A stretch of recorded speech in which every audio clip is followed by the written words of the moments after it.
Salut les copains, je vous retrouve pour une petite vidéo sur les ubérisés du Mexique, cette petite série de vidéos qui vise à reprendre des anecdotes et des observations du néolibéralisme ou des conséquences du néolibéralisme ici au Mexique, de façon à alimenter un peu la réflexion sur le modèle de société que l'on veut développer. Alors aujourd'hui, je voulais reprendre rapidement par l'introduction ce que j'aurais dû faire au début, c'est-à-dire définir un petit peu ce que vont être et ce que ne vont pas être ces vidéos. Donc premièrement, ces vidéos ont pour but de constituer des accroches à la réflexion. Un peu comme quand vous deviez faire une disserte au lycée, vous commenciez par une accroche de façon à éveiller la curiosité du lecteur. Mon but ici, c'est par le biais d'anecdotes et d'observations, d'éveiller votre curiosité, notre curiosité, pour réfléchir ensemble sur les conséquences du néolibéralisme, pas seulement au Mexique, mais en tant que système idéologique implanté dans une réalité sociale.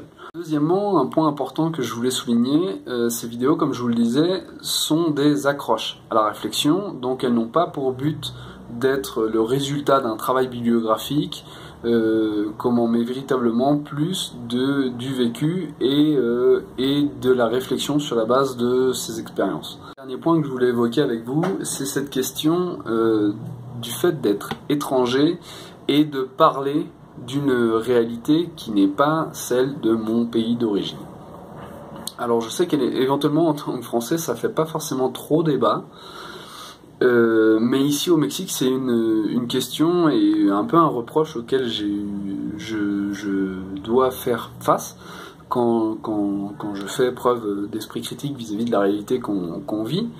Cela me paraît retranscrire une question méthodologique qui est intéressante et qui définit les vidéos que je vais faire. Et cette question, c'est la question de la distance. Je retrouvais ça justement dans un texte d'anthropologie que j'étais en train de lire. Cette distance, elle est recommandable en fait.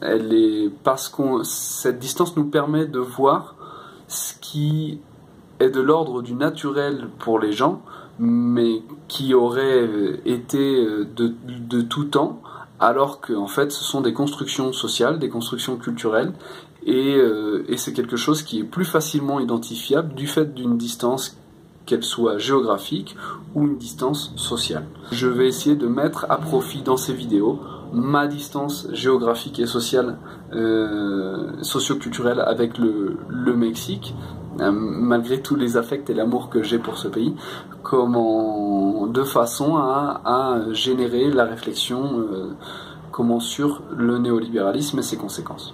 Voilà. Et j'ai dit que le point antérieur c'était le troisième et le dernier, j'ai menti. Le quatrième c'est juste une question un peu technique. Voilà, comme je connais rien à la vidéo, à l'édition, à la communication, je vais garder le format le plus sobre possible,